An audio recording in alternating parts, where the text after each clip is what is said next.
Search for Safety. Chapter 7. Larry didn't go back to work the next week or the week after. Instead, he was home all the time. I was glad for the 3 days I worked after school because I barely saw Larry.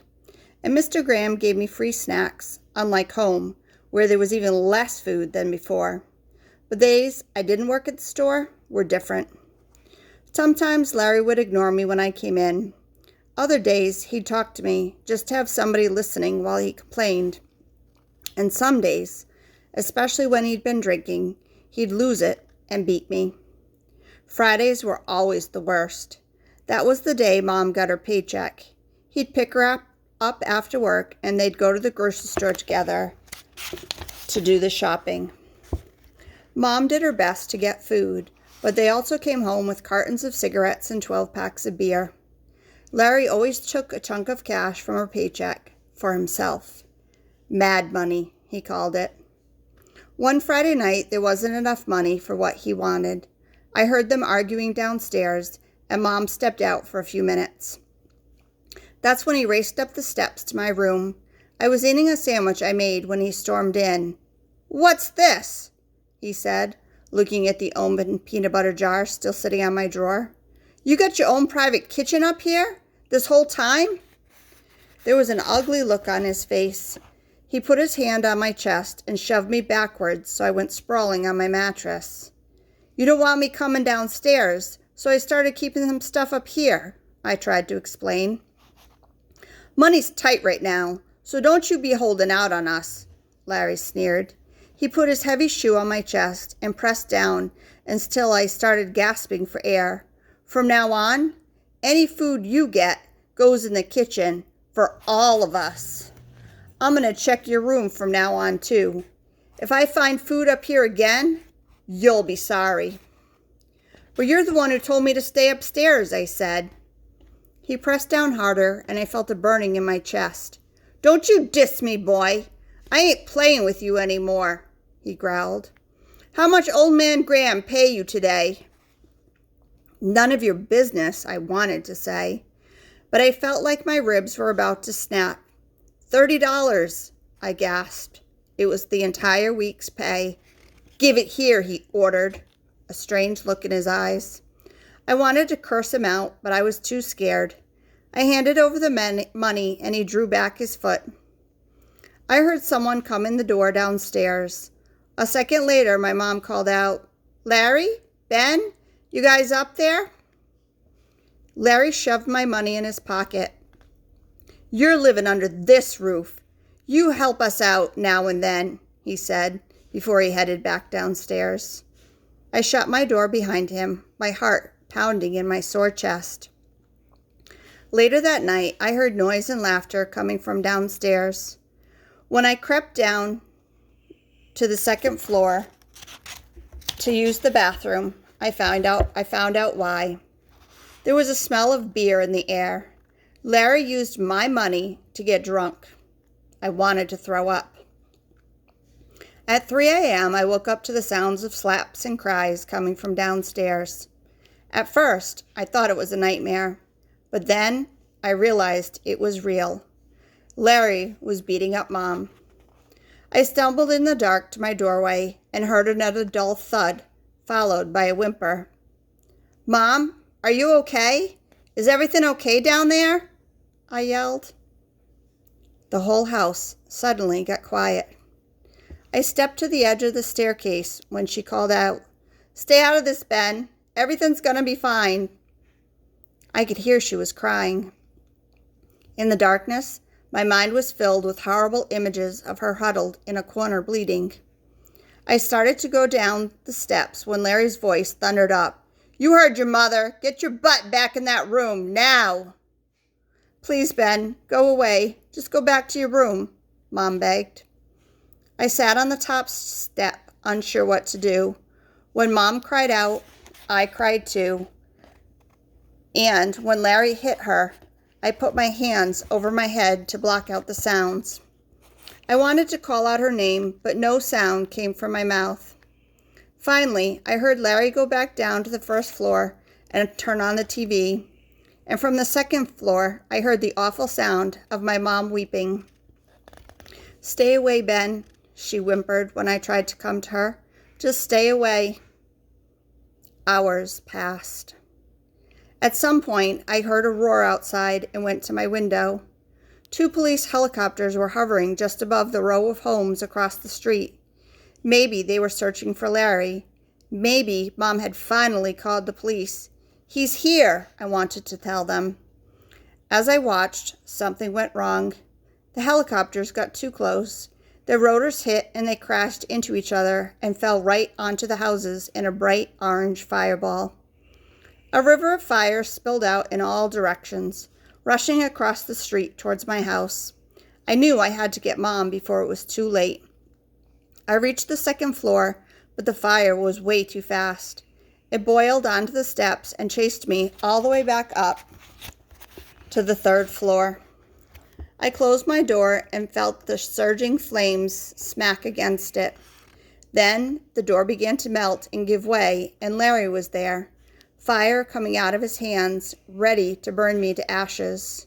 There was nowhere to run. Flames climbed the walls and windows. I was trapped and felt the pain as my skin began to blister and melt. "No!" I screamed and woke up, shivering and drenched in sweat. The house was quiet. I was still at the top of the steps where I'd fallen asleep. I rubbed my eyes and walked back to my room. I knew what the dream was telling me. A fire was destroying my world, and I had to stop it. But how? I left my house around noon on Saturday. I couldn't stand to be there, especially with Mom pretending her fat lip and swollen cheeks were normal, and Larry sleeping off his hangover on the couch.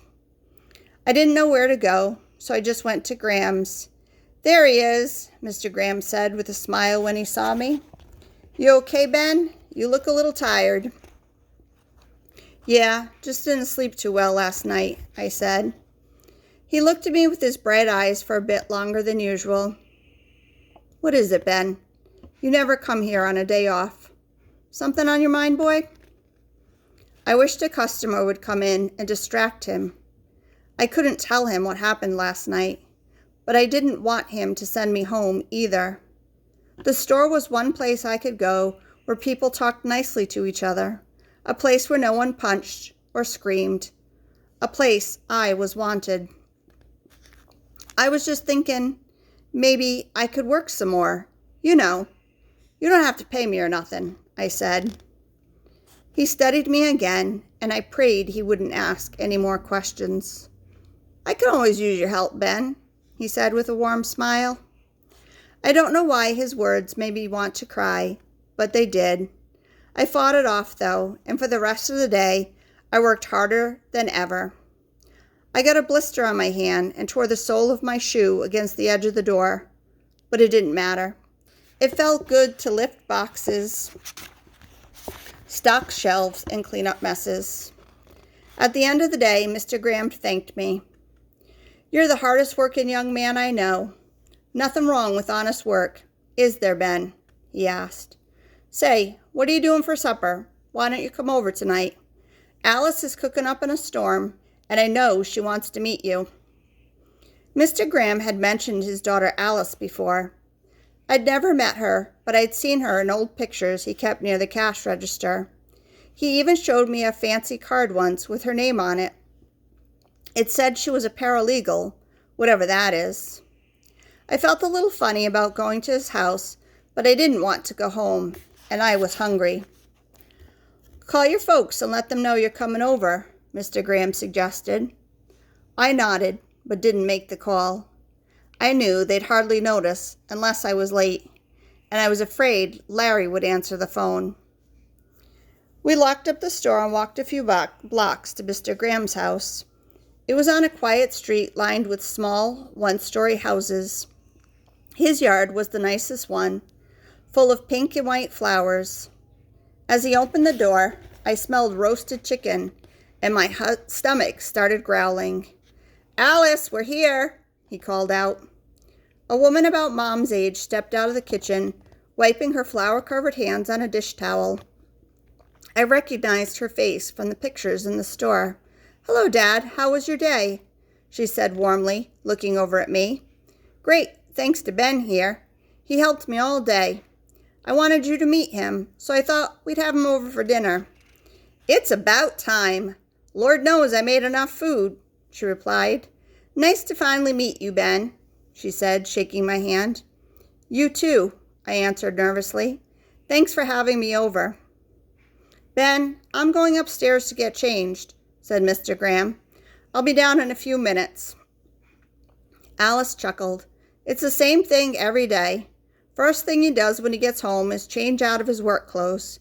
He's been doing it as long as I can remember," she said. "Well, while he's doing that, let's finish up in the kitchen. If you want, you can help me mash the potatoes." "Okay," I said, following her down a short hallway lined with family pictures. We stepped into a kitchen as clean and bright as Aunt Faye's. A small wooden plaque hung over the sink. "God bless this house," it read.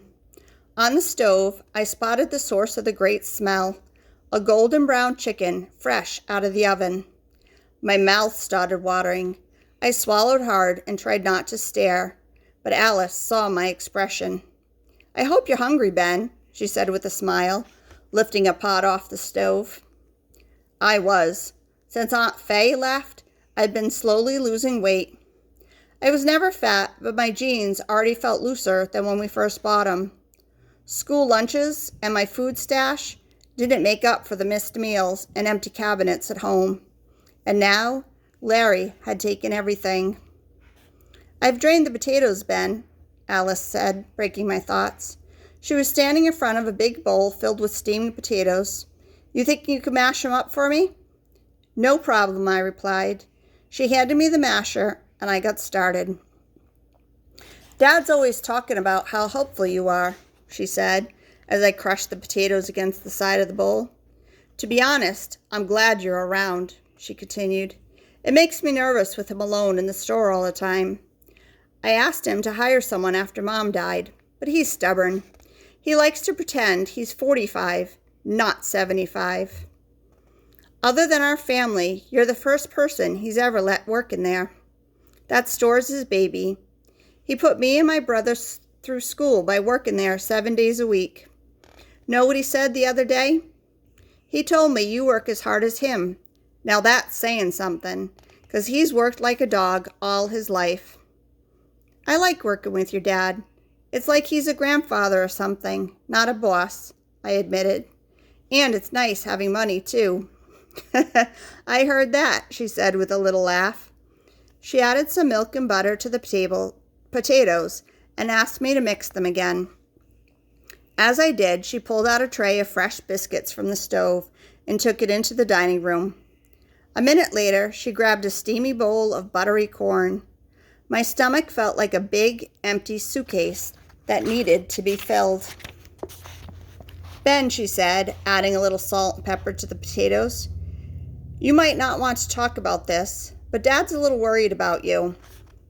I knew where she was going, but I kept my eyes down on the potatoes. "Worried?" "He says he sees bruises on you a lot. We know you're not a troublemaker," she said, pausing, as if looking for the right words. "Honey, who's been hitting you?"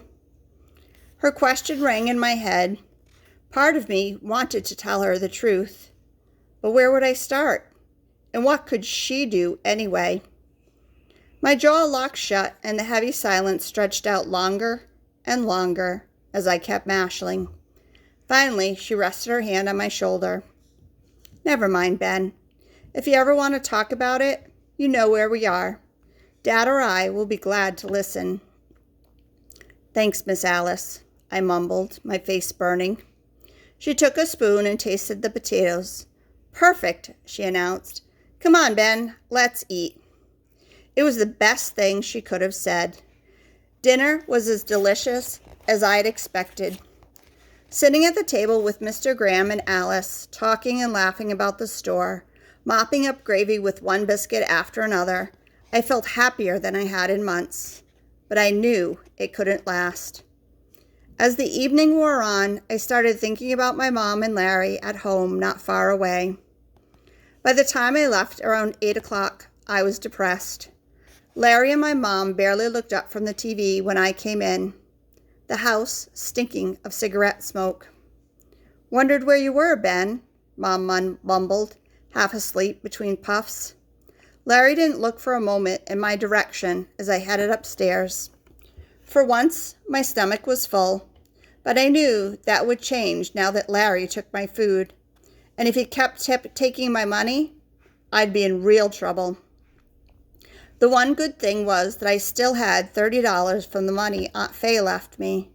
With that, I could buy food on the way home from school if I had to. I lifted my mattress to check the money when I discovered it was gone. Some of my drawers were open too, like someone had just gone through them. I knew what happened. Larry robbed me. "No!" I said out loud, but no one heard me. My pulse pounded in my head, and I kicked my pillows and punched my mattress in frustration. "That's not right!" I yelled out. The loud TV below drowned out my voice. If it didn't, Larry would have come up and given me another beating. I knew it, but I almost didn't care anymore. My room was a prison cell, and it felt like it was getting smaller.